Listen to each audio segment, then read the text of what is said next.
Welcome in, Cuse Nation. A big game day today. Giovanni Heater alongside Kyle Marchak, bringing you Syracuse and Duke from Cameron Indoor Stadium. Now, Marchak, this is one of the best rivalries in college basketball. I don't care what anybody has to say about it. Two of the most historic college basketball programs going at it. It's prime time. It's ACC hoops, and it's right here on Orange Heat. Absolutely. I think, this game has so much importance, not because it's late in the season, not because it's a rivalry, just because this game matters so much to both these guys. Obviously, it's a late season game, but at the end of the day, they both need these wins, both dancing in the bubble right now. It doesn't get any better than Jim Boeheim and Mike Krzyzewski. Cameron Indoor Stadium, Duke and Syracuse, and we're underway from Durham, North Carolina. Duke opens up the ball game with a victory on the opening tip, and we'll see what Krzyzewski can draw up. It's an early lob to the inside and a dunk down low. An alley-oop doesn't get any better than that if you're the Blue Devils. Yeah, Mark Williams, the center for Duke, is just an absolute animal on the inside, and he just definitely gets feed well from his guards, as you can see there. And Syracuse with a response. We're all knotted up at 2. Starting 5 for Duke tonight, Jeremy Roach, DJ Stewart, Matthew Hurt, Wendell Moore Jr., and Mark Williams. It's worth mentioning, as everybody knows, Jalen Johnson opted out the rest of the 2021 season. Duke turns it over across the baseline. It'll be Syracuse possession here. The orange and the throwbacks, the first time they've debuted the script jerseys while playing a game against Duke. Not a better time than tonight. Both teams needing a big win. Dolezaj, spin move, trying to go at Hurt, gives it off to Griffin. Now it's Guerrier from the top of the key. He'll spin, and he'll put it up over the restricted area and nearly laid it in, but it falls off the left side of the rim and out. Duke pushing the tempo now. Matthew Hurt, give to the corner. Three-pointers up, and it's good. The Blue Devils with back-to-back buckets, and it's a 5-2 lead. Wendell Moore Jr. is the one who hit it. 11-plus points in 5 out of the last 7 games. And the Duke Blue Devils have won 4 in a row, Kyle. Yeah, Dolezaj out of that front court, a little slow, and the 2-3 zone is going to have to get quick because they really rotate that ball at the top of the key with a lot of speed. Boeheim and Krzyzewski, the story tonight. The 2 winningest coaches in college basketball history. And Krzyzewski would still be ahead of Boeheim, but I'm just saying, over 100 wins were taken away from Coach Boeheim due to some NCAA restrictions. Three-pointer off the mark. Another one from the top of the key, and it's good. Jeremy Roach gets his first points of the night, and it's back-to-back triples on back-to-back possessions for the Blue Devils. He had 12 points on Saturday, and that was in a big-time victory against the Virginia Cavaliers, who were ranked 8th in the country. Gerard dribbles it off his leg and out of bounds. Duke coming off of a sensational win on Saturday night. Yeah, I mean, that's as big as it gets down the stretch. They needed a ranked win to boost their resume. They've been weaker than usual, and of course, against Virginia, that's as good as it gets. Syracuse forces a turnover here. It's Gerard off to Boeheim. Boeheim thought about a 3, thought about it twice, finds Griffin. Griffin a pump fake. Back to Boeheim left wing. And now Boeheim will draw it out. Tight defense here from Roach off to Griffin, and it's tipped away out of bounds off the fingertips of Wendell Moore Jr. Dolezaj to inbound for Syracuse, and they find themselves in a 6-point hole. Now, the Orange on Saturday afternoon, it was also a big affair and an outing inside the Dome as Syracuse trailed by as many as 20 to the Notre Dame Fighting Irish, came all the way back and won that game by a fair margin when it was all said and done. On the inside, Guerrier lays one up off the glass and in. So Syracuse draws it back to a 4-point game. 8-4 is the lead for Duke.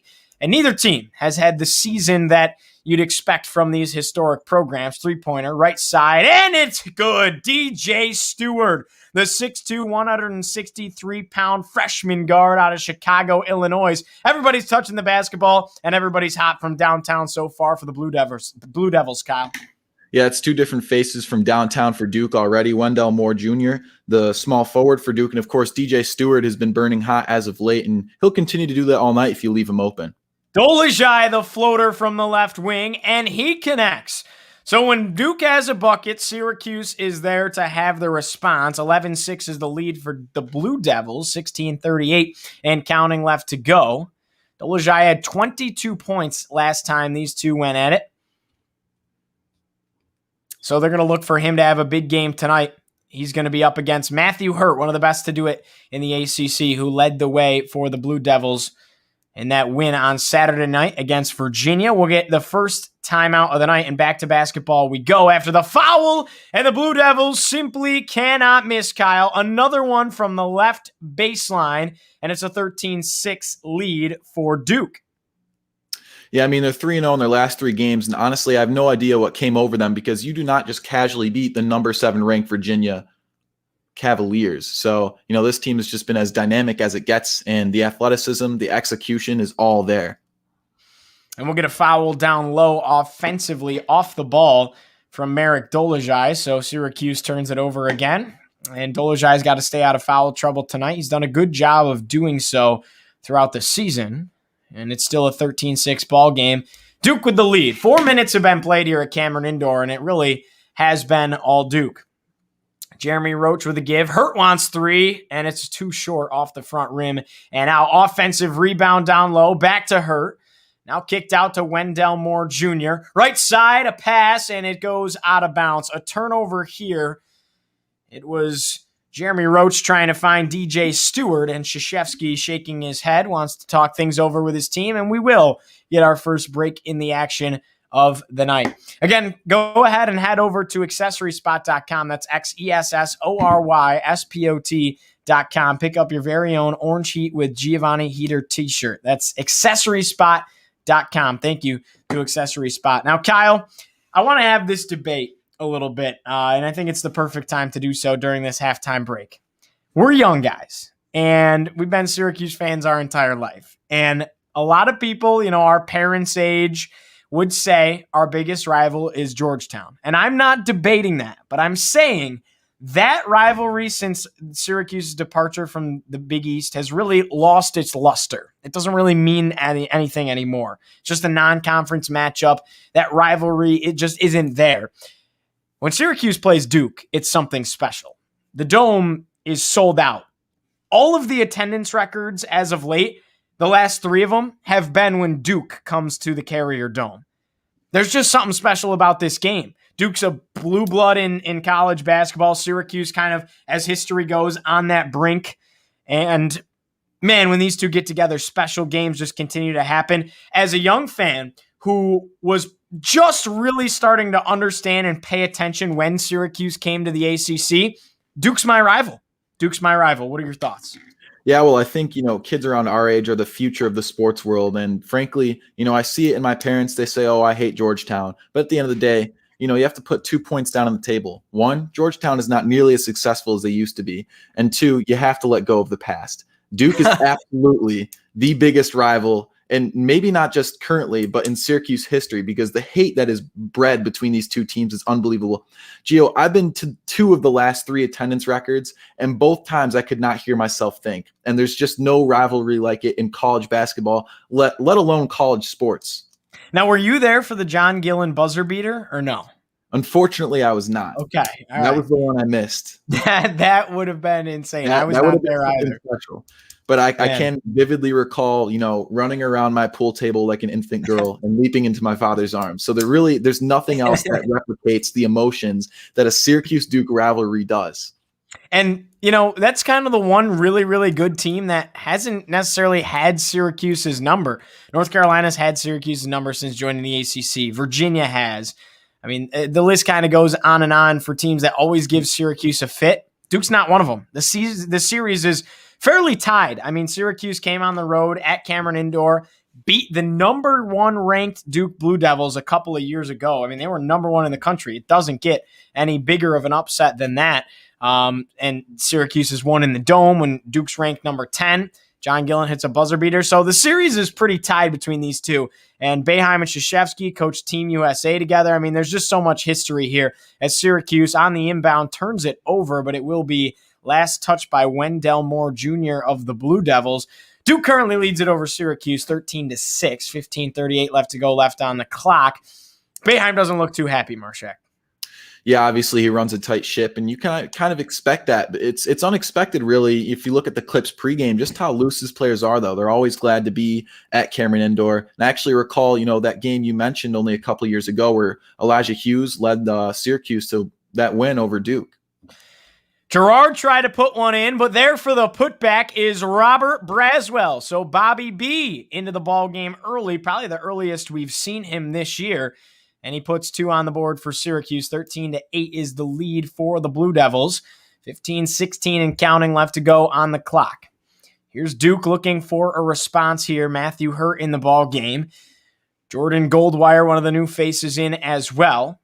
Hurt lets one fly from the free throw line, and he just makes it look oh so easy, Kyle, going up over Marek Dolezaj and hitting that tough shot.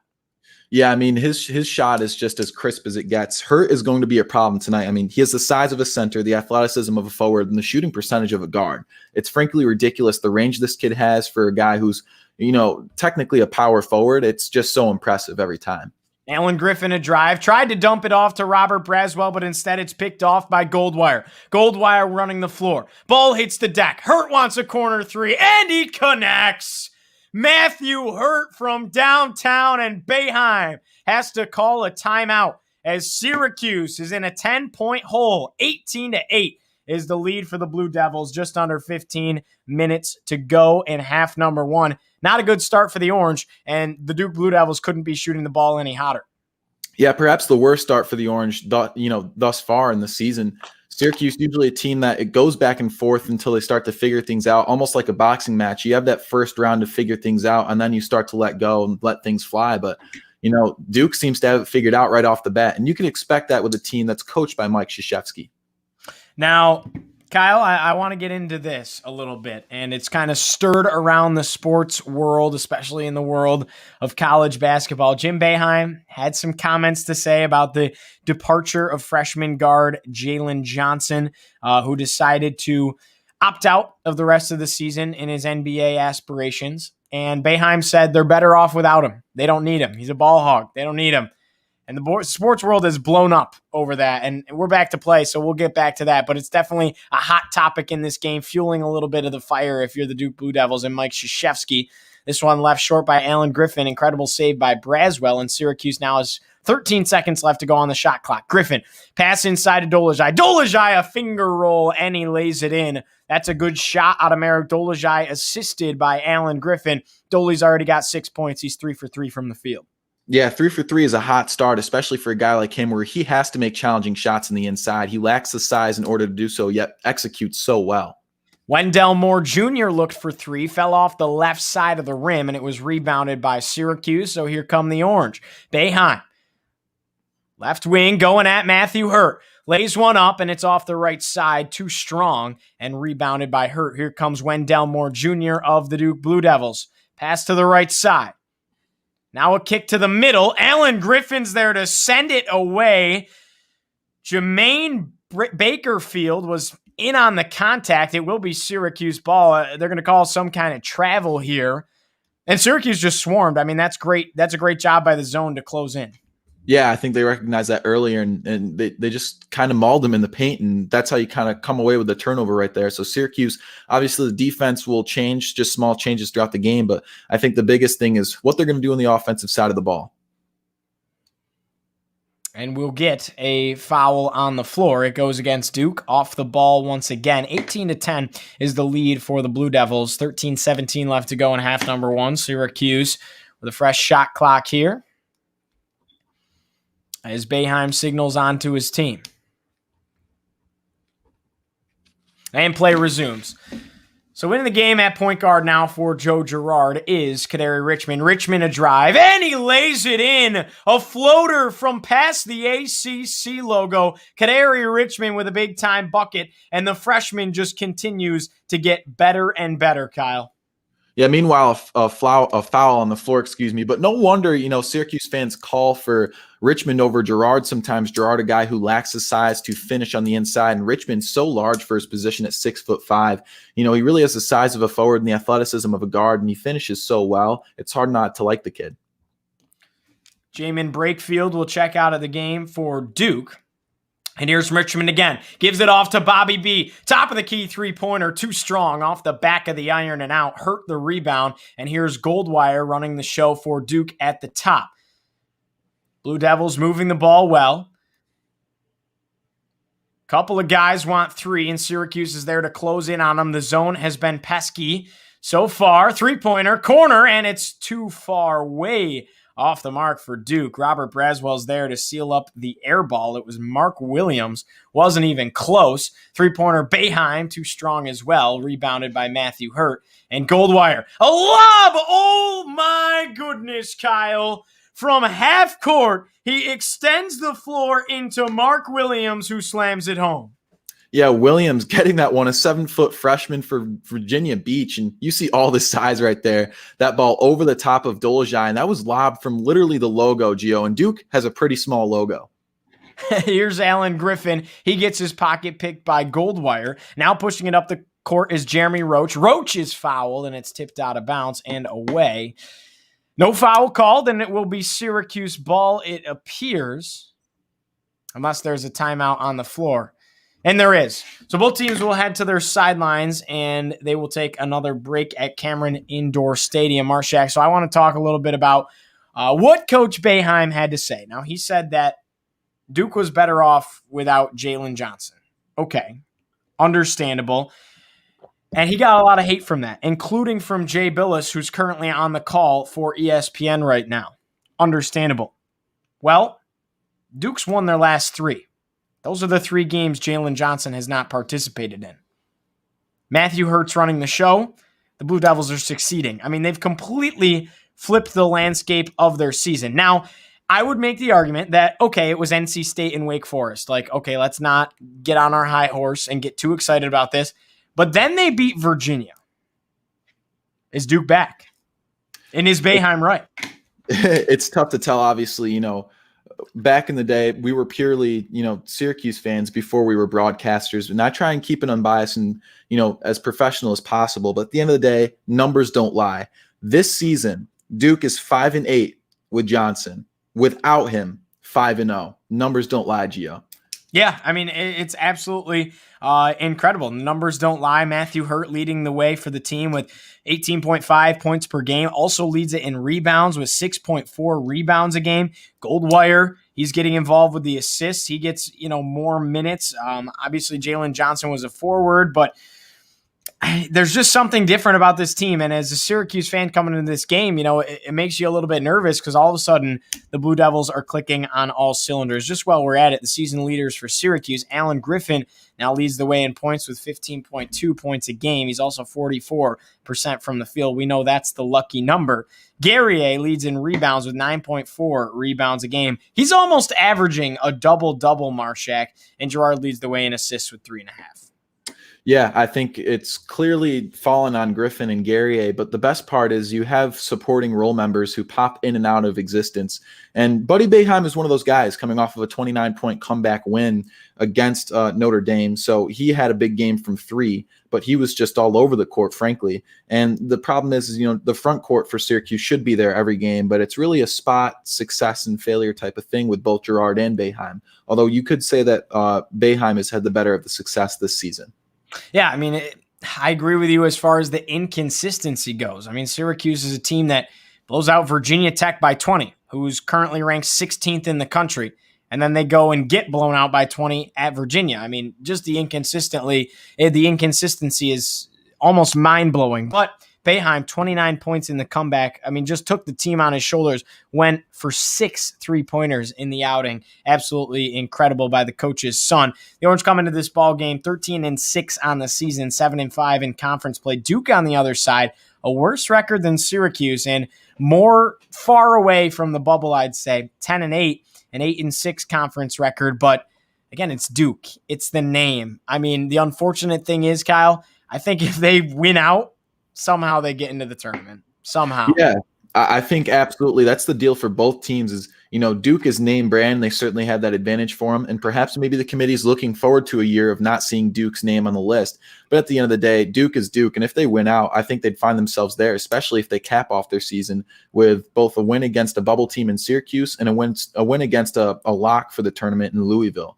So I think that'll be massive for them. And then Syracuse, also a team that needs to close it out against Duke and then Louisville as well.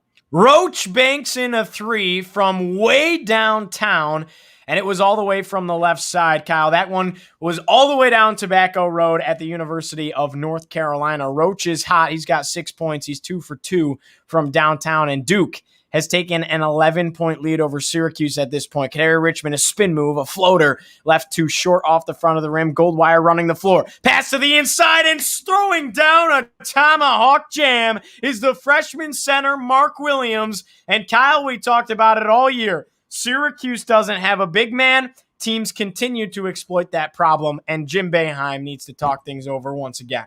Yeah, I mean, you stole the words right out of my mouth. Mark Williams has all the size of an NBA center, and he's totally exploiting that here early on. Our biggest guy in the court is Marek Dolezaj. The next biggest, Quincy Guerrier, both of them sitting around 6'8". I believe Dolezaj at 6'9".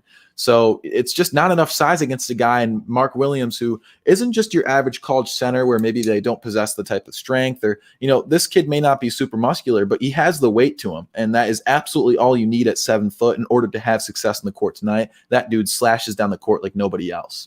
7 foot, 243 pounds as a freshman out of Virginia Beach, played his ball at IMG Academy, and it's the brotherhood. That's what they call it at Duke. They get the best recruits. I mean, there's just no doubt about it.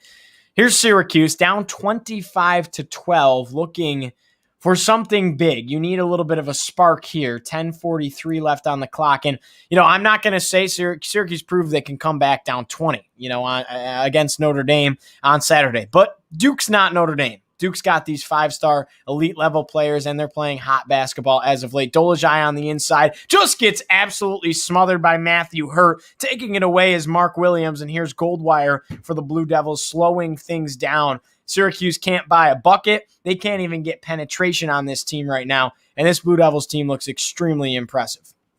Yeah, I think the ball movement is the name of the game right now, although they give up one on the inside and Syracuse goes the other way. DJ Stewart threw it away, tried to find Matthew Hurt. Kadary Richmond was there to seal it up for Syracuse. Here's Boeheim, top of the key. Screen from Dolezaj. Boeheim with hands in his face from DJ Stewart. Tight defense. Dishes it off to Guerrier. Guerrier, a hook shot. Rolled around the rim, left off to the left side, and rebounded by Matthew Hurt. Now Jeremy Roach. Off to Stewart. Now Goldwire. Gets around back to Roach.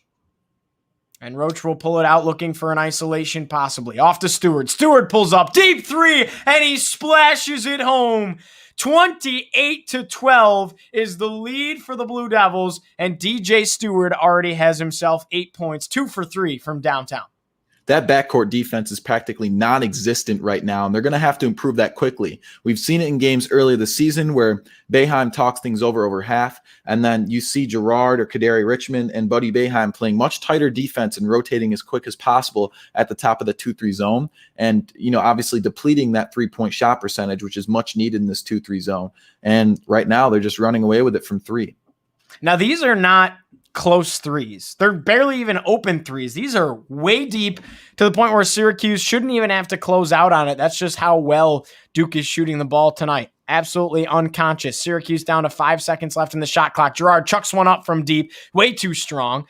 A tip out from Dolezaj, and it finds the hands of Kadary Richmond. Now Alan Griffin, back to Richmond, top of the key. Richmond dribbling is through his legs. Going at Stewart and kissing it off the glass with the finger roll. The freshman sensation does it again, Kyle.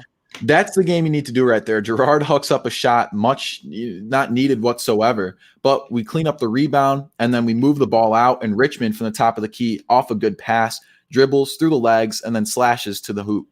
DJ Stewart, the response on the other end of the court, and the Blue Devils nail another three. Griffin wants one from the right wing, way too strong. Both teams diving on the floor, trying to get the ball, and it ends in the hands of Roach. Alan Griffin picks his pocket. Now running the floor with it is Robert Braswell. Going right at Stewart, off the mark. Too strong off the backboard, and sealing it up was Goldwire.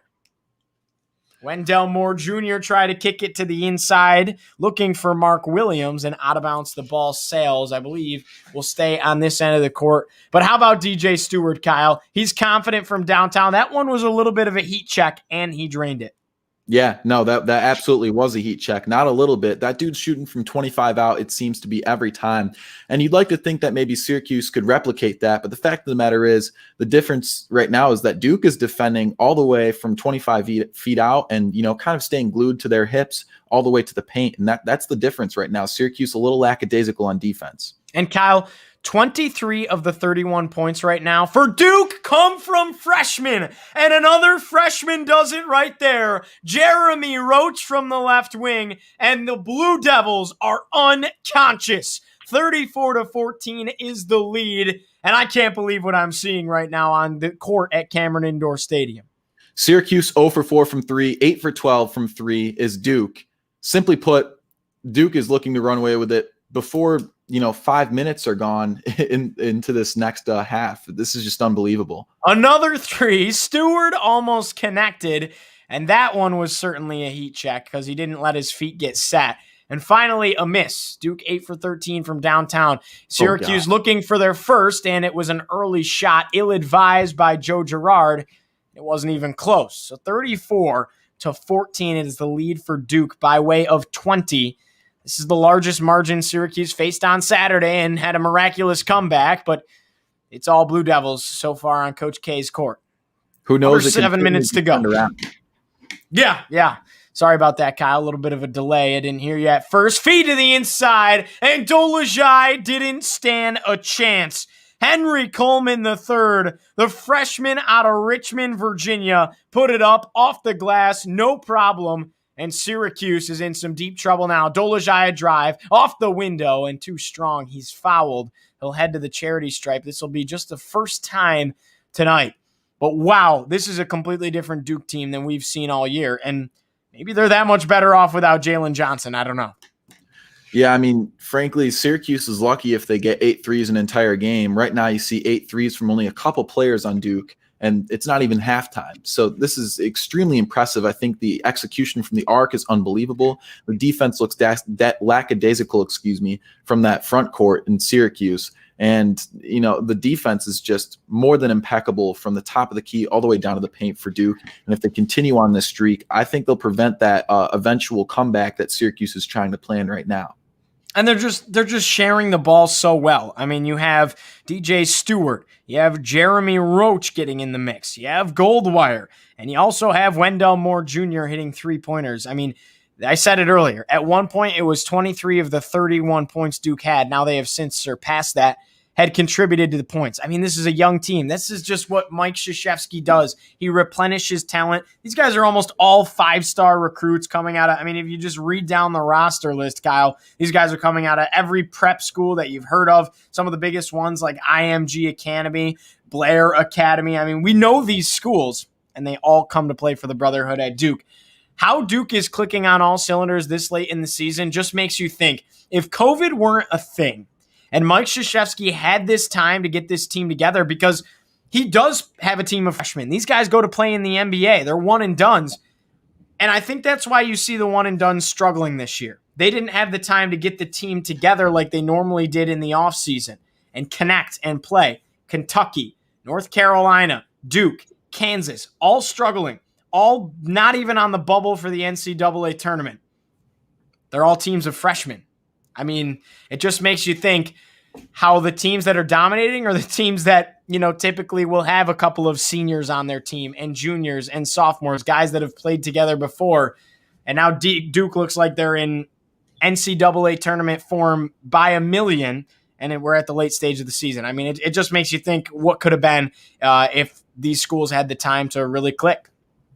Yeah, I think that's probably the best point, and the best way you could put it is that simply because these blue blood schools just breed one and dones, they found themselves in a very sticky situation now that all of them are getting rid of some of their best players and finding themselves in this season where COVID has changed everything. So frankly, not as much time for these freshmen to mesh in a school that doesn't feel like they have to make freshmen mesh as quickly. No disrespect to these blue bloods. Of course, they make that happen. They seem to do it successfully every year. We've seen tons and tons of freshmen out of all of these schools with plenty of success, one and dones, as you said.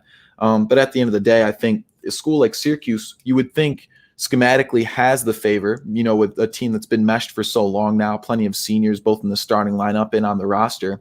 Yet Duke, the talent is always there, and they are running away with it here early on. Yeah. Right now, Syracuse and Duke both listed on Joe Lunardi's next 4 out. The first is Duke. Second is Syracuse. First 4 out is Stanford, UConn, Richmond, and St. Louis. Dolezaj misses the first one from the charity stripe, and that's costly when you find yourself down 22 points to the Blue Devils. 36-14 is your score. Duke just absolutely throttling the Orange right now at Cameron Indoor Stadium. 6:30 left to go in half number 1, and Dolezaj hits the second free throw, so 36-15 is your score. It's a 21-point lead, I should say, for Duke. And, man, Syracuse has really dug themselves in a little bit of a hole here.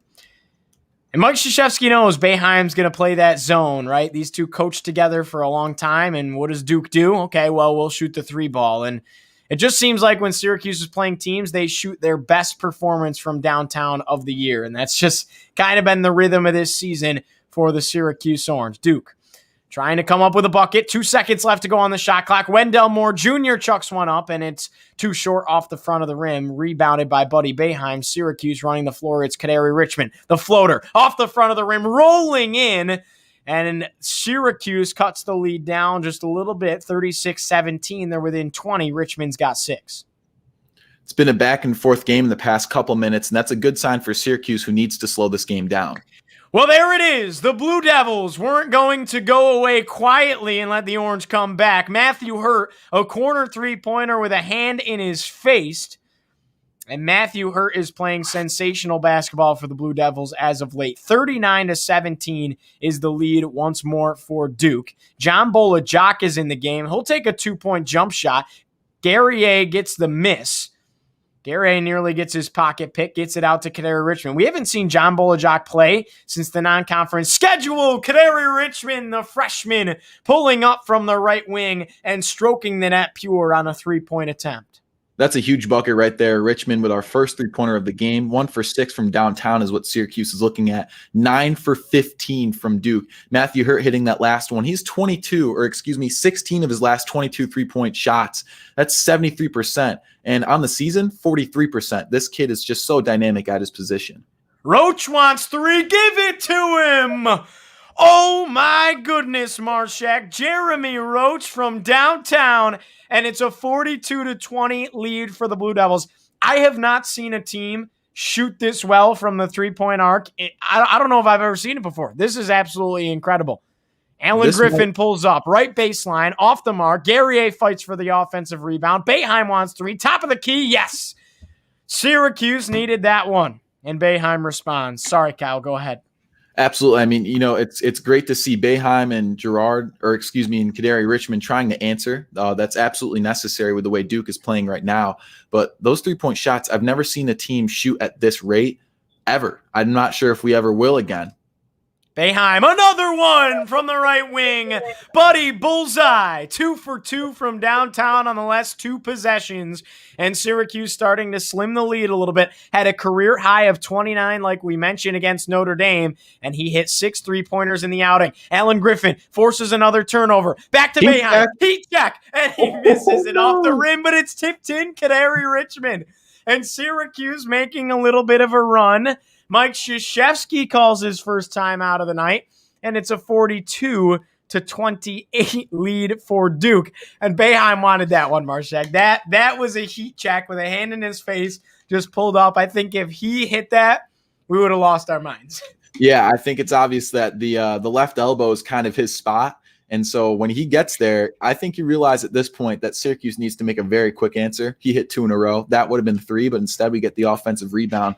Fast transition basketball is the type of game that Syracuse is playing right now, just getting those steals, getting those turnovers, and getting up the court quick and seeing what they can do. Although I wouldn't mind them slowing down the game right now, because that's just more of a rate that Duke will continue to gain on their lead. So slowing down this game is usually what Boeheim looks to do, but right now, Buddy Boeheim speeding it up a little bit from the arc.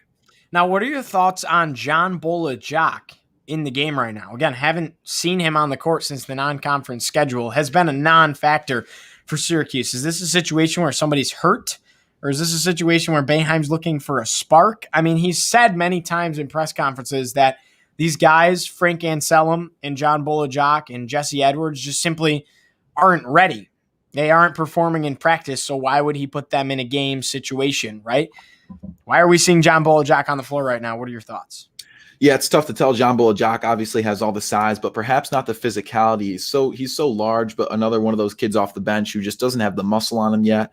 It goes along with Anselm and Edwards, and of course, Brahma Sidibe was supposed to be our number one guy, but he's coming off an injury. And we've heard it before from Boeheim that he is simply not physically ready to get on the court yet. So that's 4 dudes right there at the center position who have all the size, but just not the physicality. And I'd imagine that's because of so. You have to start testing the water. We've seen all 4 of them on the court this season thus far. Sidibe has yet to make an appearance, I believe, except for a couple spot minutes since coming back from his injury. Meanwhile, John Bolajak was supposed to be the most exciting player. He is yet to get a handful of minutes either. Yeah, I mean, it just they can't develop a big man. And it astonishes you that they have 4 centers on their roster and they're making a 6'9" forward from Slovakia play the 5. I mean, and Dolezaj's holding his own. He's doing a great job, but quite frankly, he's just undersized, right? There's nothing he can do about that. And he's done a good job of staying out of foul trouble. He's performed offensively. He's performed defensively. He's played really good basketball like he always does for Syracuse, but he's a forward. He's arguably a 3, or excuse me, maybe not a 3. He's a 4. He's a true 4. Sometimes a 3. He's definitely not a 5. Yeah, no, I think no one on the starting lineup could fit in the 5. Guerrier might be closer to it than Dolezaj, arguably. He has a little bit more size to him at 230 pounds as opposed to Dolezaj, who's 200 soaking wet. So it's just so tough to tell exactly where the physicality will come from Syracuse because really they lack it. Now Syracuse in a big hole here. Back to basketball we go. It was an 8-0 run for the Orange in the last minute and 15. 42-28 is the lead for the Blue Devils. 3:16 left to go on the clock and counting. Goldwire right side gives it off. Three-pointer, and it's swatted away out of bounds. Alan Griffin said, get that out of here. Cameron Indoors, my place. And the three-pointer was put up by DJ Stewart. Didn't stand a chance. 42-28, still the lead for Duke. They have 12 seconds on the shot clock. Matthew Hurt, jumper from the elbow, missed it all. An air ball. And Syracuse will inbound and take it the other end. A turnover for Duke. Syracuse suddenly having a little bit of a spark and a little bit of pep in their step. Yeah, perhaps a turn of events. And really, I think that block means a lot more than it appeared to be because that's Griffin telling them that you can't shoot threes all day. Guerrier thought about a 3. Now he'll drive. Kicks it out to Boeheim. Boeheim hits the deck, and he's fouled on the floor. They will call a travel against Buddy Buckets. And that's unfortunate if you're Syracuse because a bucket there could have really changed the tide of this game. He would have drawn it within 12 or 11 points, depending. But instead, it's still a 42-28 lead for the Blue Devils under 3 minutes to go. Stewart loses control of it. Instead, it finds the hands of Hurt. Hurt wants 3 off the mark, but there to lay it up and in on the putback is the center big man, Mark Williams.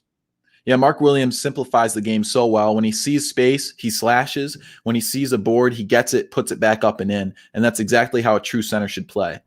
Richmond with a spin, and he nearly steps out of bounds. There's a foul called on the floor. It goes against Mr. Jeremy Roach. Syracuse not in the bonus. Only 4 fouls for Duke, 1 foul for Syracuse. So the Orange will inbound. Fresh 20 on the shot clock. It finds the hands of Dolezaj. Over to Boeheim. He's trapped up in the corner. Gets it to the inside, Dolezaj. Dolezaj lets a floater go. Guerrier, a one-handed tomahawk rebound. Tries to put it up, but he's swatted down low, and he does it again. He can't get the ball over Mark Williams, and that's the size that Duke shows off. But the refs will call a goaltending, either a goaltending or a foul. It was not on its way down. Looked like a clean block to me. Now they will say it's a foul.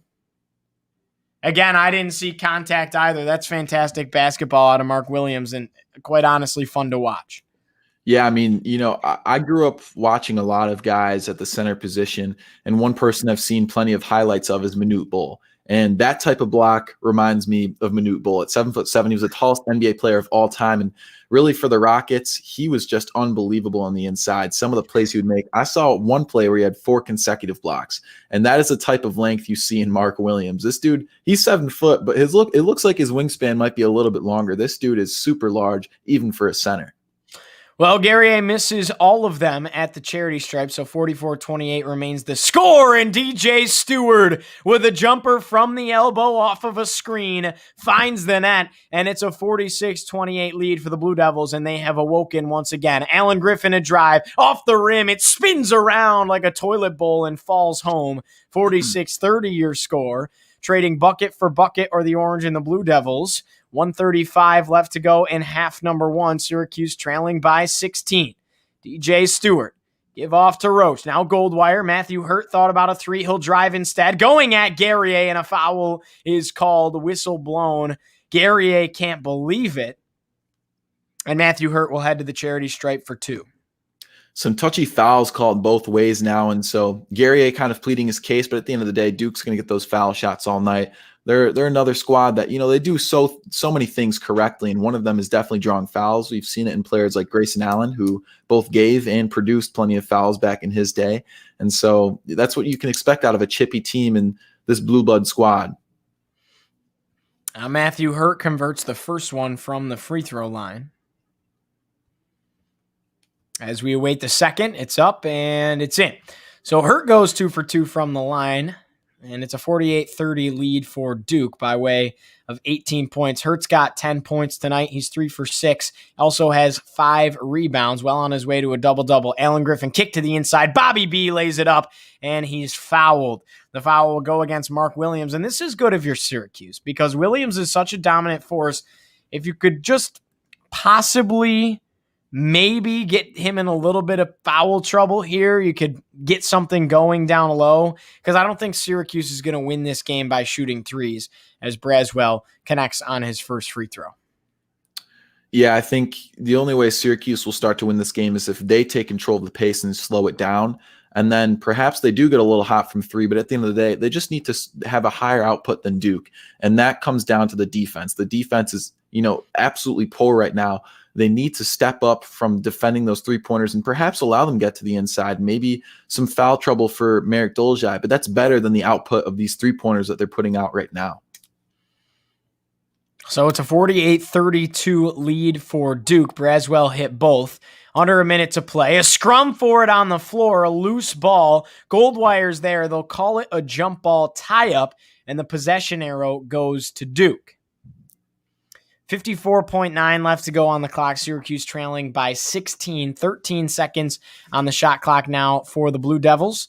Inbounded into DJ Stewart, over to Roach, back to Stewart, top of the key. Now Goldwire, now Stewart. Now Roach will take a drive. He puts a floater up and strikes the net. Nothing but money for the Blue Devils, and they can't miss. They've hit 50 points in the first half of action. Jeremy Roach has 14 of them. Now it's Kadary Richmond making it look easy, driving to the interior and laying it off the glass, up and in. 25 seconds left to go. Trading bucket for bucket are the Blue Devils and the Orange, but Syracuse needs some stops down the stretch, because at this point, if you trade buckets, you're going to lose this basketball game. Duke can hold you can't for the afford go to ahead. go back and forth. You can't afford to go back and forth. You need to slow down Duke on their offensive side of the ball. Absolutely. 5 seconds left to go in half number 1. A floater's off the mark, but the tip in is good. Jermaine Brakefield down low. Full court heave off the mark. That was a little bit of deja vu as the ball was trailing through the air of when Elijah Hughes struck the net on a full court heave a couple of years ago when when Syracuse upset number 1 ranked Duke at Cameron Indoor Stadium. Just seeing the ball go that far, and it almost looked like it was going to go in like Elijah Hughes did. Halftime score, 52-34, is the lead for Duke. It's an 18-point margin, and Duke looks really, really, really good in half number 1. Syracuse, not so much. Yeah, 10 for 18 from 3. and then 3 for 9 is not so impressive for Syracuse. So, the 3-point shooting could always improve at Syracuse University, but at the end of the day, the defense is just absolutely terrible. That backcourt defense is practically non-existent right now. And you mentioned it before the game, the inconsistencies of not just Syracuse basketball, but our backcourt. Joe Girard and Buddy Boeheim lack the consistency to be successful from game to game. We saw it last game, Buddy Boeheim, 29 points, led a comeback win against Notre Dame. Right now, not on track for such a performance, although he is hot from downtown. Absolutely. Again, it's a 52-34 lead for the Blue Devils. Kadary Richmond leads the way in points for Syracuse right now with 13. How about the freshman on the other side of the court? The ball has been shared extremely well. Roach has 14. Stewart has 13. Matthew Hurt has 10. 8 for Williams. Coleman III has a deuce. Brakefield has a deuce, and Wendell Moore Jr. has 3 points as well. The Blue Devils running away with it early, an 18-point margin, a huge deficit. Kyle, what does Syracuse have to do? What is Boeheim saying right now to his team in the locker room? They came out sleeping, plain and simple.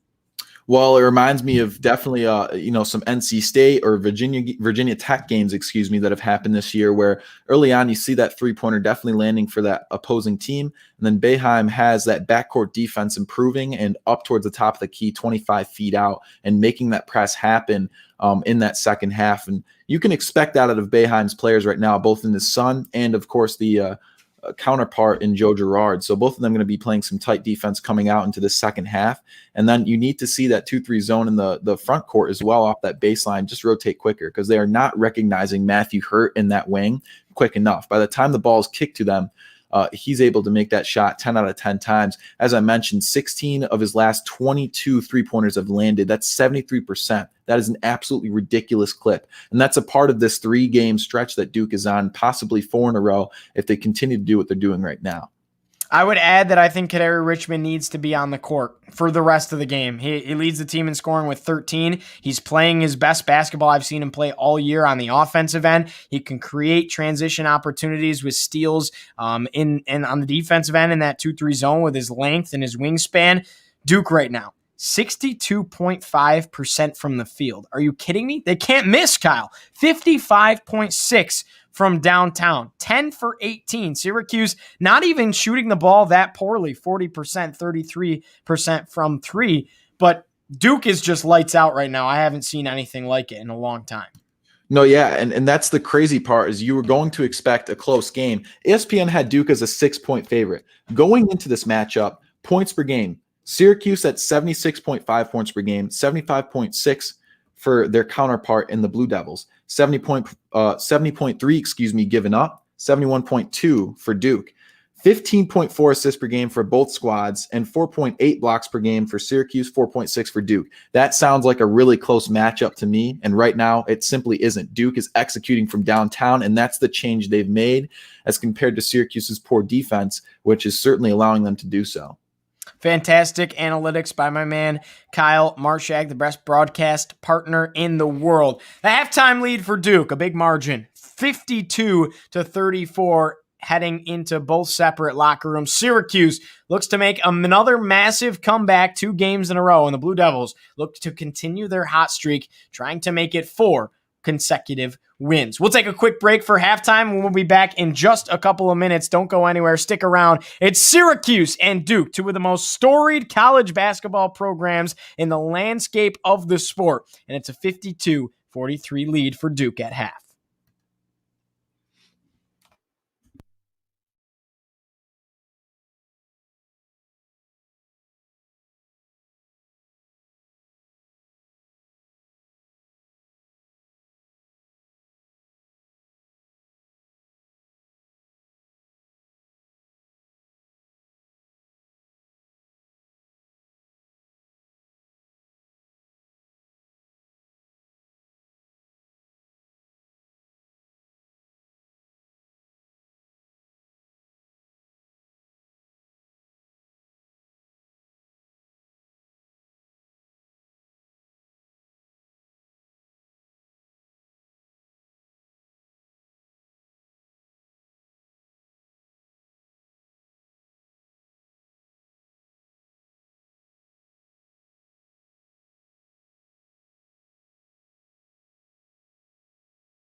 Welcome back here on Orange Heat, and we're underway once again from inside Cameron Indoor Stadium.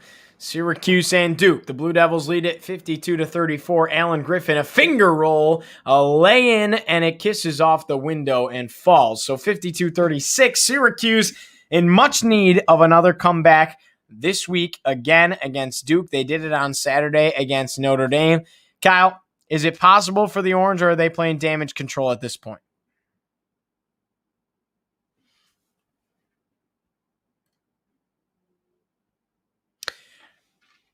Marchak, we can't hear you, buddy. You're muted. And I was giving good commentary too, but it's not necessarily damage control at this point. It's going to have to be who wants to step up for Syracuse. If they came back from 20 points down at Notre Dame, they can certainly do it against Duke as well. Well, Syracuse and Duke on each side. The Orange missed one, and it was a lay-in for Mark Williams on the other end. Syracuse now Kadary Richmond a drive. He's fouled. He'll head to the charity stripe for 2. Richmond was having his hands up in the air looking for the foul, finally got it. It was Boeheim who fed it to him. So now Syracuse trying to claw their way back a little bit. I mean, it's essentially the same 18-point lead because Syracuse scored a bucket, and then on the other end, it was Mark Williams who laid one in. So now Richmond pulls it into 16 if he makes both. Well, he misses the first. The broadcaster jinx. What are you going to do? Duke's unconscious from the floor in the first half. 60%. I don't think I've ever seen anything like it. Yeah, frankly, it's probably the best I've ever seen in a half. The 3-point percentage is ridiculous. If you recall back in the day when Klay Thompson had that 43-point quarter with who knows how many threes, that was certainly a record. And Duke on track for a similar type of record right now for threes in a game, because this is absolutely ridiculous. 54-36 is the lead. Syracuse, Dolezaj tries to dive at it and save it in bounds. He holds his shoulder. It appears to be okay.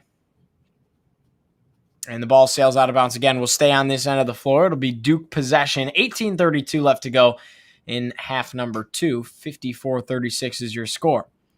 Now to inbound is Jeremy Roach. Finds Wendell Moore Jr. Back to DJ Stewart, top of the key. He's been deadly from downtown all day. Stewart again. Over to Roach, and a kickball off the foot of Quincy Guerrier will stay at this end once again, and it's going to be a fresh 20 on the shot clock for the Blue Devils. That's big. Yeah, I mean, you see it on display right there, even though it ended with a kickball, that the ball movement is what creates these opportunities for Duke. They create so much space on offense that every shot looks comfortable to them. And if there's one thing that Syracuse needs to prove on, it's absolutely that. Roach gets his three-pointer blocked by Guerrier, who slams it home at the other end of the court. What a play by Q for Syracuse, and much needed. 54-38 now your score. Turning defense into offense was Quincy Guerrier for Syracuse. Now Stewart wants 3. Off the rim. No good, but the putback jam by Mark Williams. This freshman cannot be stopped. Williams has 12.7 rebounds, well on his way to a double-double, and I can't believe he hasn't had these numbers all year. Guerrier inside, and a jump ball is called as he got tied up with Matthew Hurt. The possession arrow does go to Syracuse. Taking another look at this, that's just incredible leap by Mark Williams on the missed three-pointer. Yeah, I mean, the athleticism on display, and I say that 20 times a night, but it's just so true in this Duke-Syracuse rivalry. Mark Williams with all the size, and that's also a big game changer. You know, when a team out-rebounds Syracuse, 9 out of 10 times they're going to win, simply because Syracuse doesn't know how to rebound when they have a guy at center who simply is not fit to be there yet. Wendell Moore Jr. spins, puts up the jumper, and it's no good. Guerrier the rebound. 17:08 left to go in half number 2. Boeheim right wing. Screen from Dolezaj. It's tipped out of his hands and flies out of bounds. It goes off the fingertips of Wendell Moore Jr., so we'll stay right here. 17:03 left to go in half number 2. 56-38 the lead. Alan Griffin for 3, too short. Guerrier fighting for the rebound, but instead picking it up is Jeremy Roach. Up the floor is Stewart. Off the glass and in, plus the foul. And 1. DJ Stewart, the freshman guard from Chicago, Illinois, having himself a night at Cameron Indoor Stadium.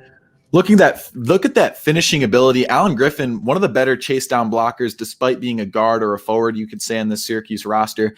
Yet Roach lays it up and in off the glass after that Euro step move on the inside with Guerrier in the way. So that's as good as it gets for Stewart. It's a 20-point lead for the Blue Devils once again. They've come swinging right out of the gate. And Stewart has 15. He's also 6 for 11 from the field. Count 5 assists as well. And he hits the free throw. That makes it a 3-point play and a 21-point lead. He leads in the ACC as far as freshman scoring goes with 12.9 points a game. Alan Griffin feeds it to Quincy Guerrier, but a foul on the floor before the dunk. And it goes against, I believe, Duke. I believe that's going to be a foul against Duke, and it's down low against Henry Coleman III, another freshman on this team. Kyle, just going through the list of guys on this team, like, it's incredible. Sophomore, freshman, graduate transfer, junior, senior, freshman, sophomore, freshman, sophomore, senior. I mean, there's like 3 seniors. Are you kidding me? This team is all freshmen and sophomores for Duke, and the ones that are playing in the game are freshmen.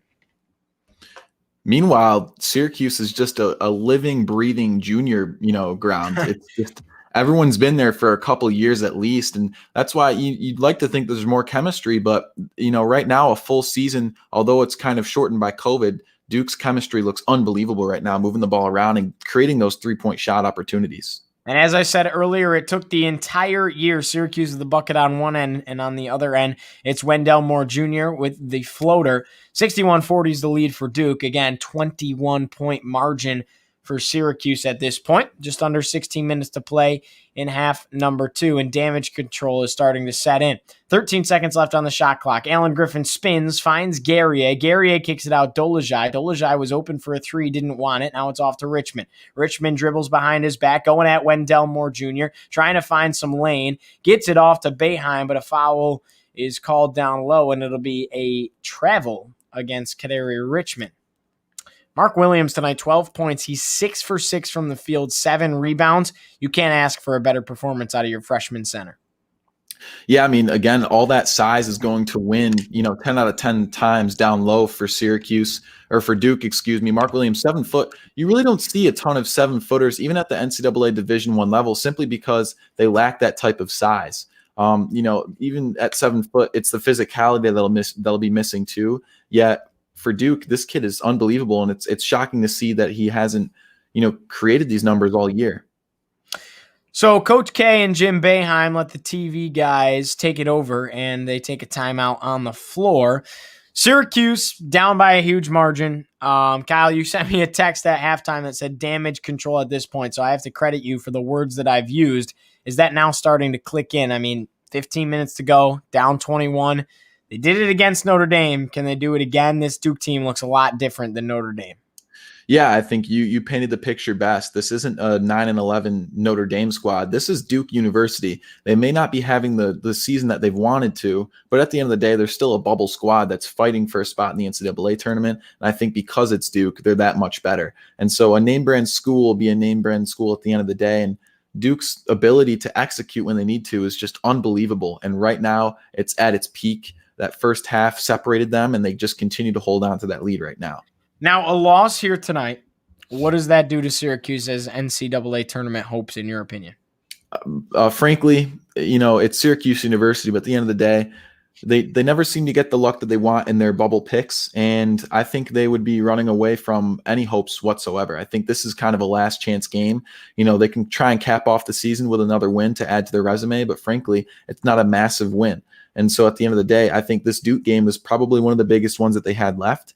And Syracuse needed this win, and they're going to have to claw their way back soon, or else, this is really the season that they're talking about here. Now, losing those opportunities to play against Louisville has proven to be really costly. They were supposed to play twice. Game was canceled day of the game in both situations due to a positive test within the Louisville program. They were supposed to play at the Dome back in December, January. They were supposed to play last week inside, actually at the KFC Yum Center at Louisville. And both games, Syracuse even made the trip all the way out there. Day of the game, it gets canceled. Louisville was kind of the last big opportunity left because it would have been a quad one win if Syracuse would have come away with a victory in that situation. Now, if you turn the table, what does a win here tonight mean for Duke? That would be 4 in a row. That would mean Duke would pretty much have to win out if they do that with a win over Virginia as well in that equation on Saturday. Do you think that Duke can make it into the tournament?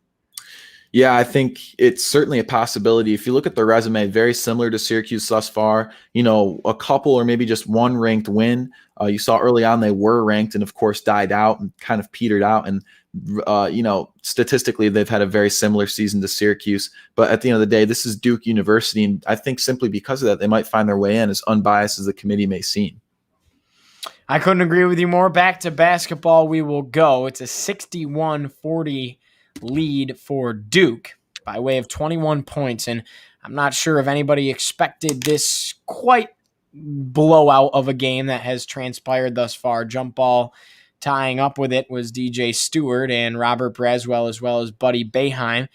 So Syracuse will get the ball. They have the possession arrow as of right now. Krzyzewski doesn't look pleased with the call, wanted a foul. 15:38 left to go on the clock in half number 2. Coleman's going to check out of the game. He's gotten some big minutes as a freshman. Down low, he's played some good minutes. And Buddy Boeheim pulling up from deep, and he connects for the three-pointer. Boeheim's got 9. He's 3 for 6, splitting the way from beyond the arc. And Boeheim, that was a much-needed bucket for Syracuse. Alan Griffin hits the deck, and a foul is called against Alan Griffin. Boeheim doesn't like the call. 61-43 is your score, 15:26 left, and Duke will inbound. Yeah, I think on that last play for Boeheim, obviously he's been hot from 3 all night, but not nearly as hot as anyone in the Blue Devils, and that's the problem simply. The execution is always going to be a higher output from Duke. That defense has kind of been lackadaisical for Syracuse, but at the end of the day, Boeheim coming off of that high ball screen and executing says a lot about just how gritty this Syracuse squad will be tonight as they come off of this high press right here. Here's Matthew Hurt off to Goldwire. Syracuse, like you said, in a full court press, trying to create transition opportunities and claw their way back into this game. Duke didn't have any kind of trouble with it that time, as Syracuse has now settled back into the 2-3 zone. Roach from the left side, now down to 6 seconds in the shot clock. Over to Wendell Moore Jr. He spins, tipped away, putting up a circus kind of shot. Was the big man Mark Williams trying to get the putback, was hurt, but it ended up in the hands of Robert Braswell, and Syracuse gets a turnover. Dolezaj tried to tomahawk it home over Matthew Hurt, and man, doesn't Dolezaj just hit the deck so often? This guy just puts his body on the line. You have to absolutely love it. Didn't hit the shot, didn't make that posterizing dunk that would have been SportsCenter top 10 without a doubt, but he will head to the free throw line for 2. As you say often, oh my goodness, that was very violent. I'm sorry. I'm at a loss for words. That's kind of the way Syracuse plays. They're a blue-collar, gritty squad. Merrick Dolezaj's toughness, as they show it on the screen right now against Zion Williamson, and January 14, 2019, took some charges, and that's not easy to do against Zion Williamson. And there, he's getting slammed really hard on the court. That's a part of his game. This dude draws fouls like nobody else in the ACC. If there were a statistic for it, he would be at the top of that list, as you see the bloody tooth from his one of his last trips, I believe, against Virginia. So this Merrick Dolezaj, as good as it gets, really a Syracuse player at its roots. Richmond pokes it away on the inbound, creating a turnover. Boeheim right corner, and they'll settle down. They'll say Boeheim stepped out of bounds. Richmond saying, my bad. I did not see a foot out of bounds, but Syracuse got the turnover they needed, and now they give it right back to Duke. So that's a little bit of a missed opportunity if you're the Orange. Maybe Dolezaj gets some momentum going for Syracuse. Here's Goldwire trying to get it up the floor. Duke does. Matthew Hurt from downtown, and he hits. I mean, you leave him wide open like that. They find him in transition on Syracuse's press. Matthew Hurt connects. I mean, that was like a practice shot. Teeing up on the drive, and it's 63-45. 14-14 left to go. Guerrier Dribbles behind his back from the right wing. Up to Dolezaj, top of the key. Now Griffin, deep three, and he rattles it home. Alan Griffin. Syracuse won't go away quietly as Goldwire runs the floor into Wendell Moore Jr. The circus layup. It looked like he was about to slam it home. And just when Syracuse thought that trap was starting to work, and Duke has had a response. And Syracuse now trading buckets with the Blue Devils. That won't win you the game. Boeheim, floater. This one rattles around, falls off the rim, then kisses off the glass and goes home. So definitely a crazy series of events. A lob to the inside, Marchak. I'm trying to let you talk here. It just doesn't stop. Matthew Hurt, a dunk on the other end of the floor, and that's what happens with this fast-paced press. It's a 17-point lead for Duke. Well, this is what I love about your broadcasting style, Gio. You match the pace of the game every time, and you can tell that the game's just really fast right now. Duke is certainly going into transition off of that high court press. And Syracuse rattles home another one. It was Dolezaj. 67-53 is the lead for Duke. Syracuse, now the hot team from downtown. Wendell Moore Jr. pulls up. He misses. The putback no good for Mark Williams. A rebound for Kadary Richmond. Boeheim spins around. The Orange are 3 for 5 from downtown in the second half. Duke's 0 for 3. Boeheim wants 3 from the corner. Off the rim, no good. Guerrier trying to fight for the rebound and will stay on this end of the court. Last touched by Mark Williams. That's huge. Syracuse down 14, Kyle. That's closer. The press is working. The press is working. Yeah, the press has certainly switched up the dynamic of the game at least, and now Syracuse is going to have to get used to this fast transition basketball that Duke is playing. If they adjust quick enough in order to have 2 guys ready on the opposite end of the court after that full court press in order to defend possibly 3 dudes who get down there quicker than the rest of the squad, Syracuse might have those changes made in order to see a better defensive output. Girard gets back into the game for the first time since the starting lineups were shifted around. Here's Alan Griffin pulling up. Deep 3, left it short. Syracuse trying to get the rebound, but it falls in the hands of Goldwire. Goldwire running the floor. Girard hits the deck. 3-pointer. DJ Stewart, no good. Offensive rebound by Wendell Moore. And now Duke can slow things down a little bit here, down to 14 seconds on their own shot clock. Duke 0 for 4 from three-point land. Syracuse 3 for 7 in the second half. 3-pointer. And this one doesn't miss the net.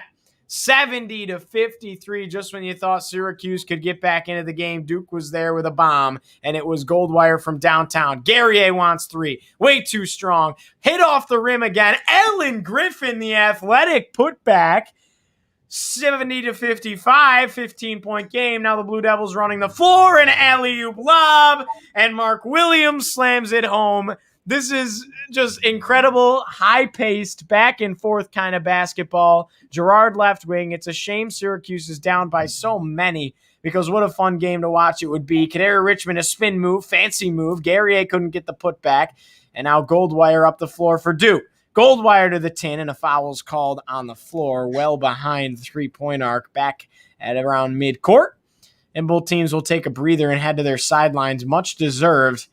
Kyle, this is just, I've never seen anything like this game. I've never seen a game move so fast. I've never seen a team play so well shooting the ball in the first half.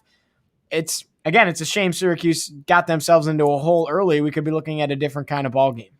Yeah, not nearly the ball game that I expected either. You know, Syracuse-Duke rivalry, you're talking about 2 teams who are not afraid to get up the court and make plays. And right now, both teams getting up the court and then stopping at the three-point line and seeing if they'd like to shoot from there instead. And so, 11 threes for Duke thus far, 11 for 23. So almost a 50% clip. As opposed to Syracuse, who is probably shooting at a similar clip, just a tad bit lower at 35%, so maybe more than a tad bit. But they only have 6 shots off from the three-point line, although they are a little bit hotter in the second half as compared to Duke. So the three-point shots are plenty for both sides, but one just so much more. And Duke has just been executing off of that full court press. They're not afraid to get the ball down, and the ball movement, I think, is the biggest one.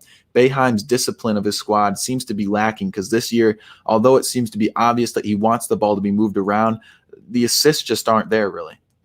Yeah, Kyle, and another thing I'd love to say is, is it even a Syracuse game if Marek Dolezaj doesn't slam off the wood? I mean, seriously, it just, defines Syracuse basketball. Man, are we going to miss him. Just a fan favorite when he's gone. The Slovakian hammer, as he's been trademarked. Syracuse still in a hole. What can they do at this point?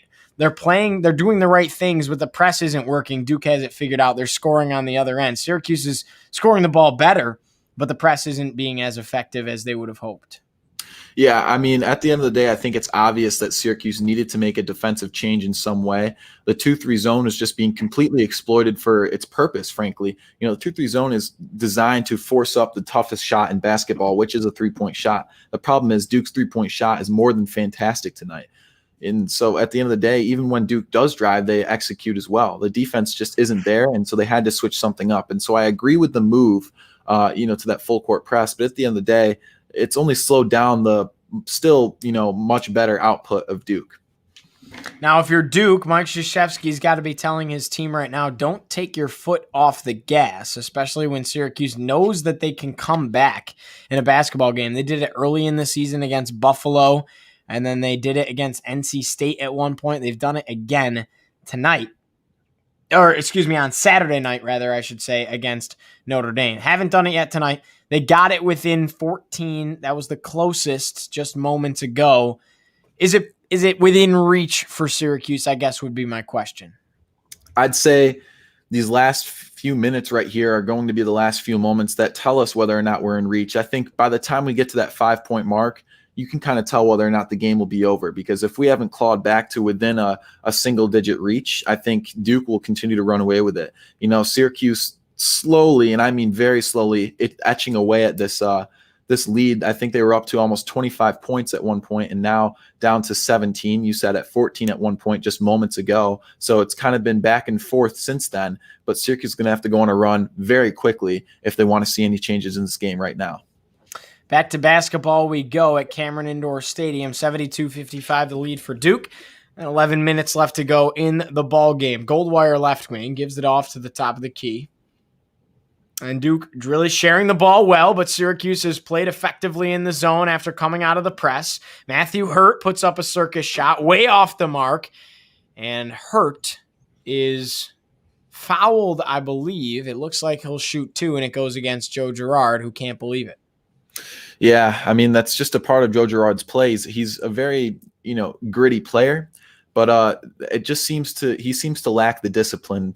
That's reasons why we haven't seen him on the court tonight, a guy who's been handed the ball for the starting lineup almost every night now, and a lot of fans calling for Richmond in his replacement. And I would have to agree with that move. Joe Girard, a guy who in high school was unstoppable from three and could finish on the inside, but right now his lack of size is showing. He refuses to drive the ball, and his defense just not long enough. And so it just doesn't fit this 2-3 zone at Syracuse University. You have to wonder what his future looks like here.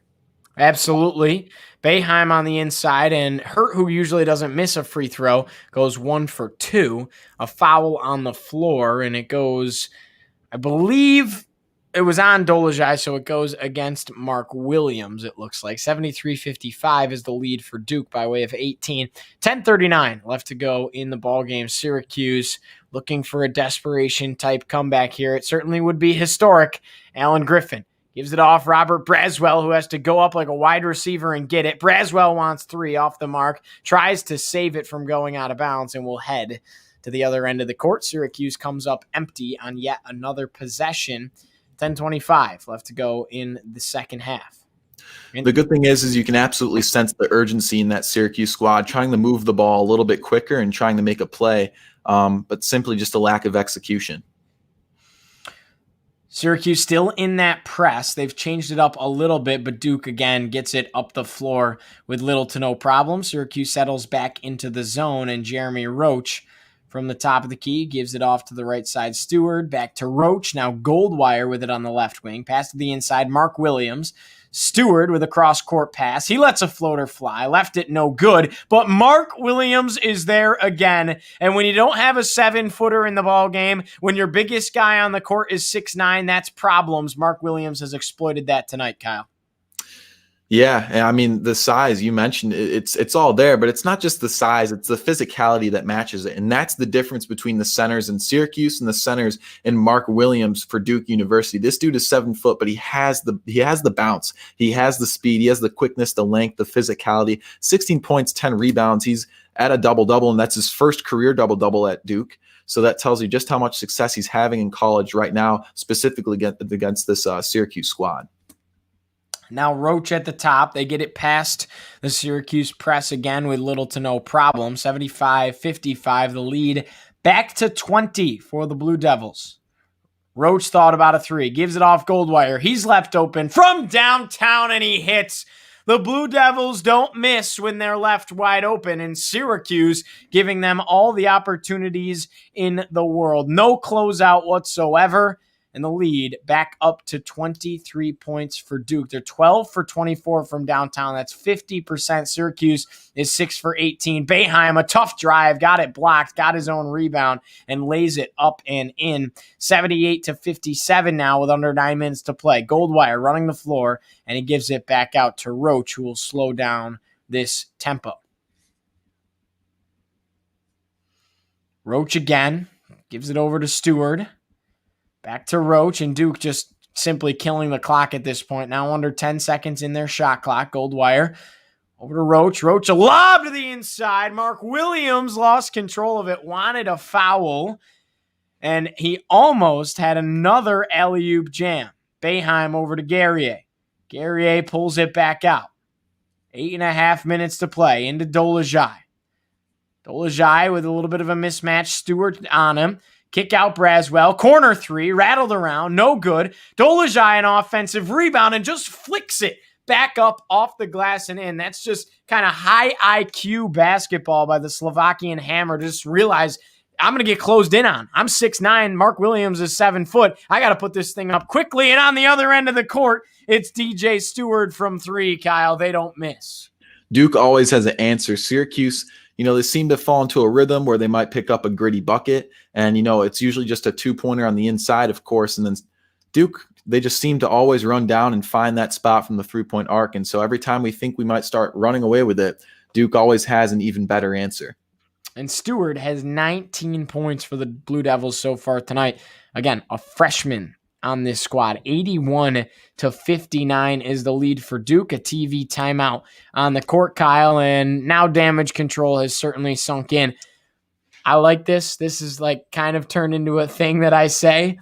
They say that the fat lady's not, or the game's not over till the fat lady starts singing. Well, she's at least warming up, Kyle. Yeah, I can hear her vocal warm-ups right now. Yeah, I think that's definitely going to have to be a quote specifically from Orange Heat, because that's the way it fits here at in Syracuse, New York. You can kind of sense the end from miles away. Syracuse has a very telling way of knowing whether or not they're going to succeed against a certain squad, and tonight it's quite obvious that Duke might run away with this one. Yeah, I mean, not the game we expected. We came into this, we talked about it before the game, kind of expecting a close battle. I think we both agreed Duke would probably run away with it, late in the fourth quarter, so to speak, going in down the stretch of the game in the final 8 minutes or so. But they have run away with it from opening tip. I mean, they've led by 20 multiple times this game. And you mentioned it. Every time Syracuse gets a little bit of momentum and has a big bucket, Duke's right there to respond, whether it's an alley-oop, a three, a circus kind of layup. I mean, they're just playing incredible basketball. That's why they have almost 90 points already. There's still 9 minutes left to go in the game. Yeah, I mean, you put it best. Duke ran away with it very early on. You and I were talking about it pregame. We're like, you know what? This is going to be a back-and-forth game. This is a rivalry squad. Every time they play, it's a good game. And statistically, it looked like that too. I mentioned the stats earlier. 76.5 points per game for Syracuse, 75.6 for Duke, and both similar numbers at around 71 points allowed. So this is supposed to be a very close game. And at the end of the day, Duke won it off of that opening tip. And the last time Duke didn't have a lead is when they were tied with Syracuse 2-2 at probably around the 1 minute mark of this game. And so, frankly, Duke just saw the opportunity, ran away with it, and held on to it for the rest of this game. And it's continuing to look like so if Syracuse doesn't make some very drastic changes very soon. Now, Kyle, who would have thought that Syracuse, if it stays like this, Syracuse's biggest loss to Duke since joining the ACC would have come when Duke had a 10-8 record and a 8-6 record in conference play. Like, Syracuse has beat Duke when they're ranked 10th in the country. Syracuse isn't ranked. They've beat Duke when Duke is number 1 in the country on the road. And yet tonight, when Syracuse, as far as the book goes, has a better overall record and a better conference record, is trailing to Duke by 30 almost. Yeah, I mean, it's odd to see, especially because Syracuse is actually putting up a decent season, definitely a season that's recognizable for the committee to possibly throw in there in the mix. Had they won out these last 2 games, they most likely would have found their way in. And maybe there's still a shot if they, pick up a couple more wins to close out the season. But at the end of the day, I think this Duke game was obviously the biggest one because it tells them just how good they are compared to other bubble squads. And Duke is pretty much as close as it gets for, statistically how close the success is. We looked at the numbers earlier, but the records indicate that as well. And this is just not the way to perform against such a squad. Back to basketball we go at Cameron Indoor Stadium. Dolezaj, a fancy spin move, tried to lay it up and missed the entire net. Kissed off the backboard and fell off the right side. 81-59 is the lead for Duke. 7 minutes left to go in this ball game, and Duke leads it by a lot. Jeremy Roach has 14 points in the game, 4 rebounds, and 6 assists as well. And he tries to find some separation, tipped out of bounds off the fingertips of Kaderi Richmond, who was looking for yet another steal. Another thing to add, Syracuse does not have much luck in these script jerseys. As nice as they are, it seems like every time they wear them, they lose. Yeah, I mean, as a Syracuse fan, you could say they have a little bit of a curse, but trying to be a broadcaster first, it's just they're not performing well. And it's against such a squad in Duke where they get hot from 3. You can kind of expect that as they hit another one right there, or they miss off the front of the rim. But you would expect so, Gio. You would expect so. Well, I think you said that when the ball was in the air, and I was going to be very shocked if you had just called that. And so Syracuse turns it over on the other end. Score remains 81-59. 6.5 minutes to play. Duke now down to 20 in the shot clock. Stewart, top of the key, gives it off to Goldwire. Now it's Wendell Moore Jr. trying to find his man down low, the big man who's had one heck of a game, Mark Williams, but it goes off the foot of Marek Dolezaj. 6:25 left to go on the clock. 81-59. I mean, you just look at that scoreboard and you can't believe it. This is the biggest lead Duke has ever had over a Syracuse squad, and they're 10-8. I mean, what a weird year of college basketball we've witnessed, as Jim Boeheim calls another timeout. It's just been a weird year. The Blue Bloods are not what they typically are. Baylor's number 2 in the country. Gonzaga's number 1. That's nothing new, but it's just a weird year for college basketball. In the intricacies of NCAA Division I basketball, you can always find spot teams that surprise you. Maybe some teams that were good that didn't perform, and some teams who find their way into the top 25 that you didn't expect.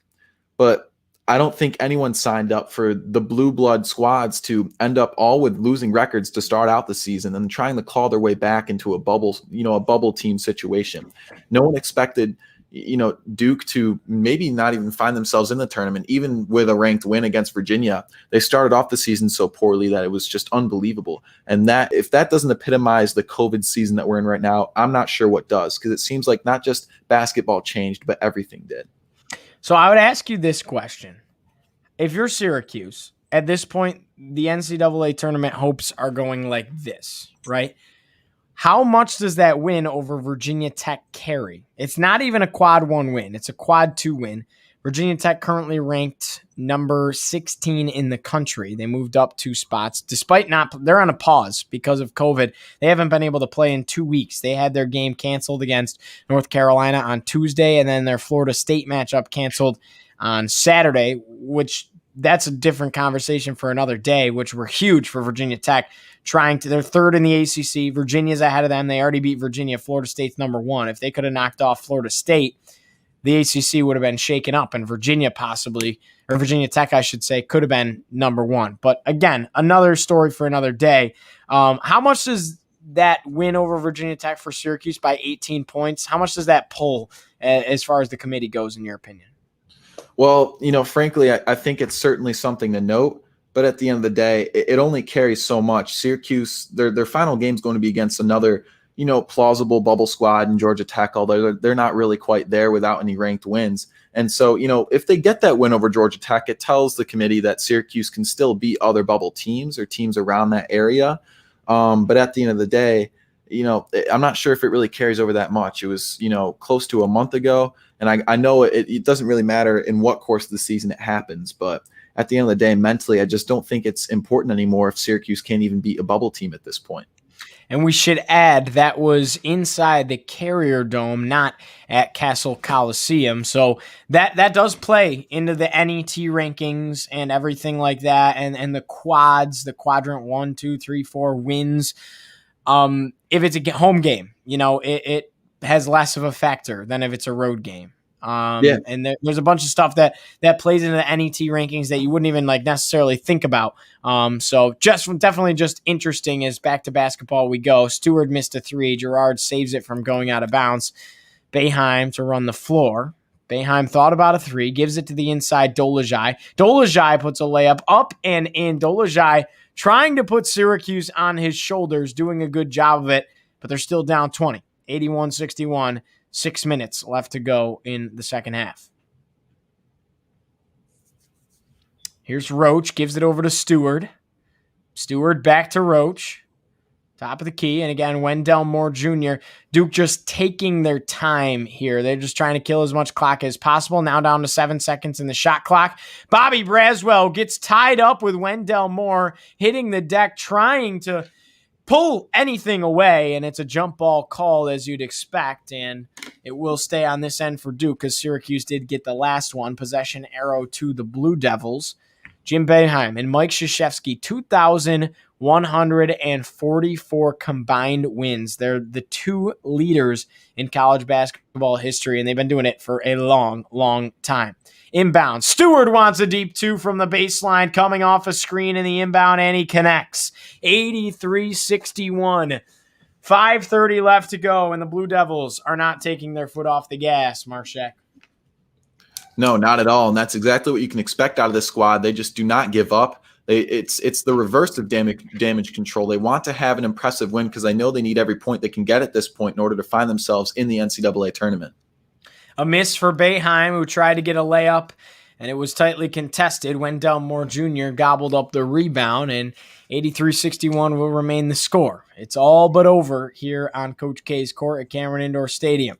Inside to Hurt.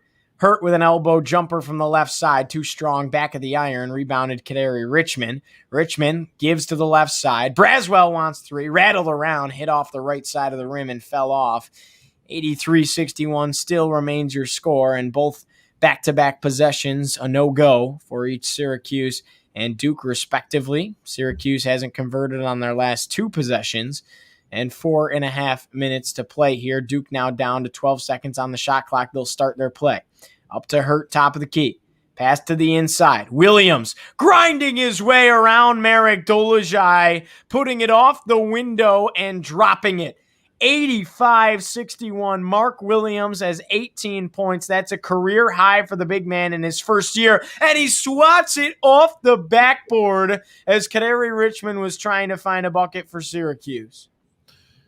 Williams' physicality is by far one of the most underrated aspects of the game tonight. I mean, the guy has 18 points or 11 points, 18 rebounds, excuse me. And, he's been quietly, but not so quietly, one of the proudest players in the court since Johnson's disappearance for Duke. I think obviously there's been further success because of Matthew Hurt's performance, but if there had to be another guy that clearly stepped up since then, it had to be Mark Williams. And now at the free throw line for a pair is Kadary Richmond. So there must have been a foul in the equation. Again, we can't hear the whistles. Here we have the volume down on the TV, calling the game from home as much as we wish we were at Cameron Indoor Stadium. 4:12 left to go on the clock. Kadary Richmond for his second, and it is good. Nothing but net. 85-63 is the lead for Duke. It's a 22-point advantage. 4:12 left to go. Syracuse still in a press. Duke no problem with it. Mark Williams on the inside gets his shot blocked by John Bull Ajak. And Boeheim just kind of putting some reserves in already kind of waving the white flag. You see John Bolajak back into the game. Woody Newton's in the game at the forward spot. I mean, we haven't seen these guys since really the non-conference. Stewart gives it over. Wendell Moore Jr. Now it's Matthew Hurt. Thought about a three. He'll drive on Alan Griffin instead, and Alan Griffin gets a little bit too handsy. A foul is called, and both teams will head to their sidelines. 85-63 is the lead for Duke. 3:55 left to go. A TV timeout. We'll take a quick break here on Orange Heat. Don't go anywhere. We'll be right back. Duke blowing Syracuse out of the water at Cameron Indoor.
Welcome back here on Orange Heat. We welcome you from Cameron Indoor Stadium. Again, Giovanni Heater alongside Kyle Marchak with you tonight. 85-63 is the lead for Duke by way of 22. Nobody expected it. 3:55 left to go, and what's been a very lopsided game the entire way since the opening tip. Marchak and I could definitely agree on that. Stewart wants three from the corner off the mark, and that's one thing. Duke has slowed down a little bit shooting the ball. Boeheim taking it up the floor for Syracuse. Tries to find Kadary Richmond, gets his pocket picked, and a foul called on the floor. We'll see who it's against.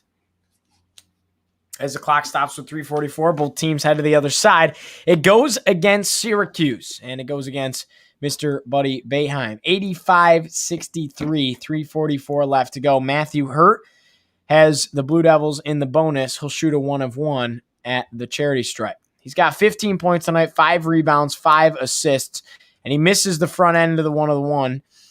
Alan Griffin the rebound, and Kadary Richmond for Syracuse just trying to make this a little bit more of a prideful game if you're the Orange. Here's Richmond, left side drive from the wing, spin move, dumps it off. Alan Griffin cutting to the tin, got stuffed on the dunk. The putback no good for John Bolajak, and Duke to clear. Yeah, I mean, again, there's that physicality in the inside displayed, and it's just a total difference between Duke and Syracuse. And really, Syracuse just lacks physicality, period, not just, from the front court, but the back court as well. You see guys who just struggle to defend on a day-to-day basis, especially those three-point shots, as we saw earlier, but they're just getting bullied on the inside as well. Everything falling in the favor of the Duke Blue Devils thus far. Duke down to 1 second on the shot clock. Wendell Moore sends up a prayer, and the referees wave it off anyways. It missed off the mark, but waved off. Shot clock violation. Duke just, again, trying to kill as much clock as possible on every possession. And now Syracuse to inbound. Woody Newton in the game. John Bolajak in the game. I mean, Jim Boeheim has really waved the white flag and called off the guards. Given up on this team, and he did it at about the 4 or 5 minute mark. Here's Richmond inside to John Bolajak. Back to Kaderi. Now to a cutting Woody Newton. Newton gets his shot blocked, and it was hit away by Wendell Moore. 2:40 to go. 85-63. What are your thoughts, Kyle, on having some of these guys in the game? John Bolajak, Woody Newton. I mean, Boeheim really has just given up at this point.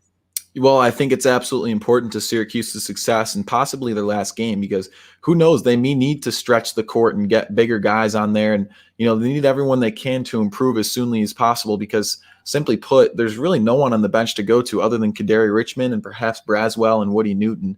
We've seen Anselium have some minutes before, but he hasn't had as much success.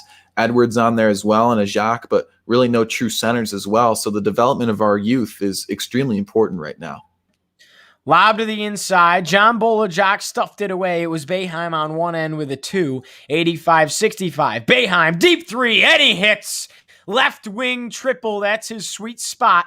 And Buddy Bullseye's got 16 points. He's 4 for 8, 50% from downtown. That makes it a 17-point ball game. Goldwire got fouled on the floor. And it'll be a 1-1 again for the Blue Devils.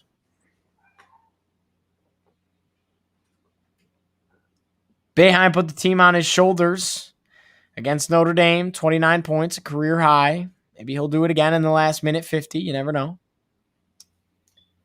This Goldwire misses the front end of the 1-1, but an offensive rebound is there. Syracuse still fighting for it. The putback is no good for Henry Coleman III. Now Boeheim, another triple.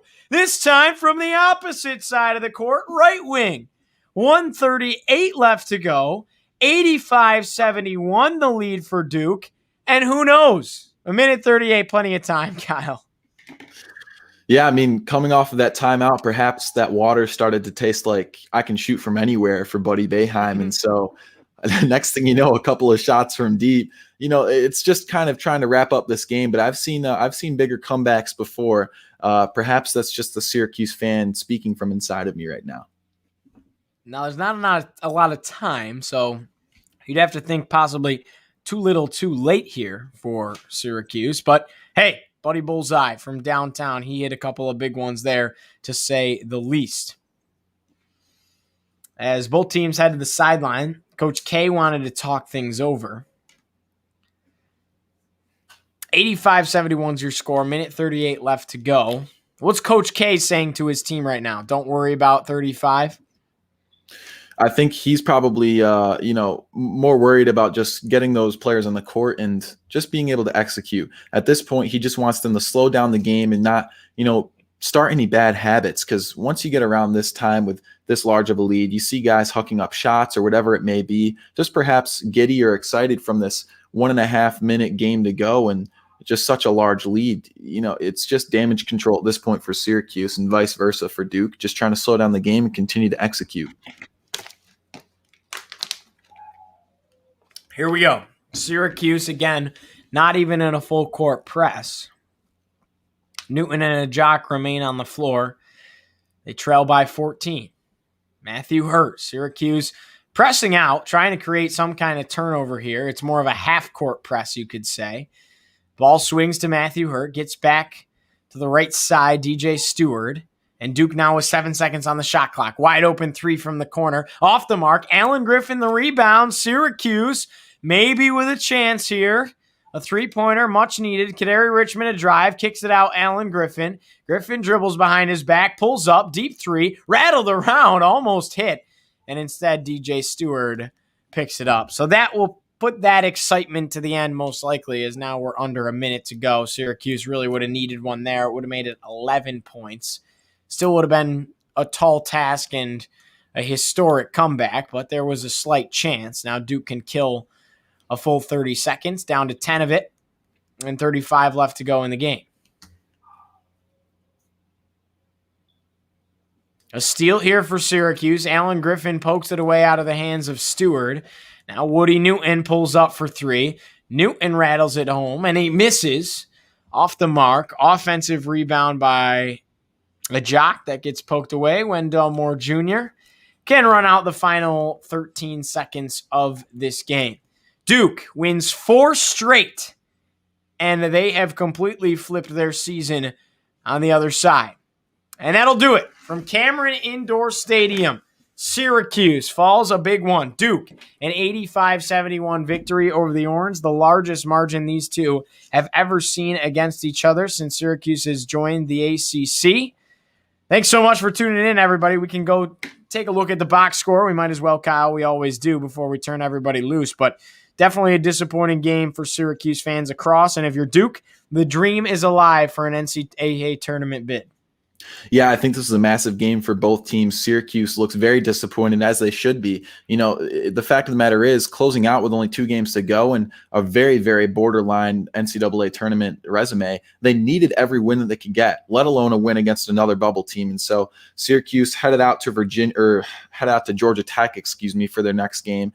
Meanwhile, Louisville will visit Duke. So certainly resumes that look very different, as Duke, likely with, Louisville visiting as well, could walk away with another huge win on another team that isn't quite in the bubble, perhaps a little bit better, but you never know. Duke really running away with it right now. 6-0 now without Jalen Johnson. Absolutely incredible, and it kind of does validate what Jim Boeheim had to say, whether you think he should have said it or not. Was it not his place? Sure. Did he sound like a 75-year-old man? Yes. But he kind of has a point that they have been better off without him. Let's take a look at the box score. I'll turn it over to Kyle for Duke just after we go over Syracuse. Guerrier, 7 points, 3 for 11 from the field, 8 rebounds. Struggled from the floor, but did have a handful of rebounds. Dolezaj, 13 points. Leading the way was Boeheim with 21. Richmond had 15 off the bench. Alan Griffin with 11. Joe Girard, Kyle, 0 points, 0 for 4 from the field, 0 for 2 from beyond the arc, and just did not have a very good game for Syracuse in this outing. The Orange would shoot 40.6% from the field, 33% from beyond the arc, and only 58% from the charity stripe. That's also very costly. That's free points right there if you're Syracuse. What Duke have to offer, Kyle, on the box score? Yeah, Duke, a much different story. Obviously, the ball movement was elite, so they spread the wealth as well as possible. 4 guys with 15 points or more as opposed to 2 for Syracuse. For Matthew Hurt, of course, one of the leading scorers, if not the leading scorer for Duke at 18.5 points coming into this game. He was a little bit quieter at only 15, but not to mention his counterpart in Williams with 18 points, 21 from Stewart and 14 from Roach. So Stewart was definitely the name of the game tonight from downtown. He was burning hot, and so was Williams. Stewart 4 for 11 from 3, so he started to huck him up at the end. But he did start 4 for 4, which is a part of that stretch where Duke really ran away with it. Early on. One thing Syracuse did do well was points off the bench with Kadary Richmond, who's been performing a lot better than Girard as of late with 15 points. Duke not so much. Brakefield was quiet with only 2 points and a foul on there alongside a rebound. 5 rebounds for Coleman, but 2 points as well and a couple of fouls to go with that. So the bench performance not as deep for either squads, although Richmond has something else to say about that for Syracuse. Yeah, nonetheless, Syracuse falls big time. 85-71 your final, and that will do it for us here on Orange Heat. Marchak, thanks so much for joining as always. No problem. I love it every time. Absolutely. Syracuse falls big time, 85-71 your final. Thanks so much for joining us. We'll see you next time. And as always, go Orange.